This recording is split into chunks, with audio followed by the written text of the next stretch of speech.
আমাদের নামাজ, আমাদের রোজা, আমাদের ইবাদত এগুলোকে মিজানের পাল্লায় উঠালে কোনো ওজনই হবে না। তবে আমাদের একটা কৌশল জানা আছে, আমরা আল্লাহর রহমতের ভিখারি। আমরা সেদিন আগেই গুনার স্বীকৃতি দিয়ে দেব।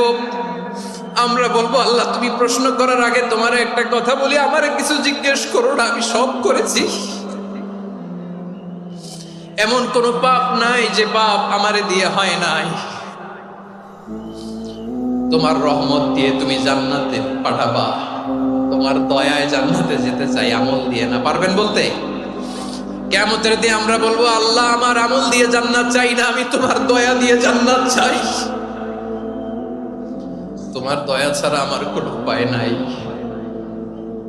কারণ আল্লাহ যদি বিচার করে, বাঁচার কারো উপায় নাই। আল্লাহ যদি বলে ফেলেন তুই এটা করলি কেন, ওখানে গেলি কেন, কোরআনে 1000 বার নিষেধ করলাম তারপরেও এই পাপে জড়ালি কেন, এরকম প্রশ্ন ছুড়ে দিলে আমার উত্তর আছে? বাঁচার কোনো উপায় আছে? রোজ হাসরে হে আল্লাহ আমার করোনা বিচার, আল্লাহ করোনা বিচার।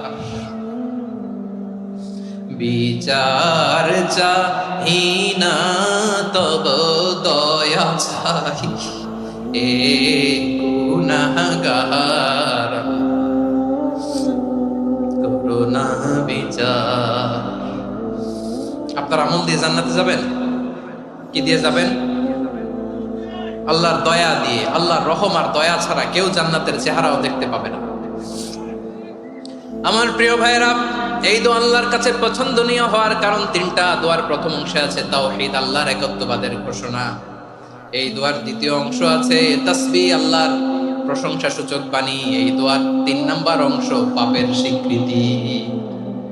তাহলে আমরা সবাই গুনাহগার। আমরা আল্লাহর কাছে পাপের স্বীকৃতি দিয়ে বলবো, ও আল্লাহ ইন্নী কুনতু মিনাজ জালিমিন, আমরা জুলুম করেছি, পাপ করেছি, অন্যায় করেছি, আল্লাহ বুঝতে পারি নাই। শয়তানের ওয়াসওয়াসায় পড়ে, বন্ধুর পাল্লায় পড়ে, নফসের খায়েশ মিটাতে যে আল্লাহ করে ফেলেছি। তুমি গুনাহ না মাফ না করলে আমাদের গুনাহ মাফ করার দ্বিতীয় কেউ নাই। ঠিক কিনা বলেন?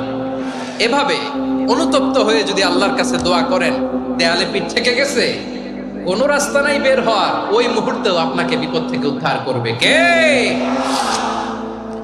বিশ্বনবী চরম বিপদে পড়লে 2টা দোয়া পড়তেন। প্রথম হলো এটা, লা ইলাহা ইল্লা আনতা সুবহানাকা ইন্নী কুনতু মিনাল জালিমিন। এই দোয়াটা আমরা বেশি বেশি পড়ব প্রিয় ভাইরা। রাজি আছেন? সবাই আওয়াজ করে পড়ুন ইনশাআল্লাহ।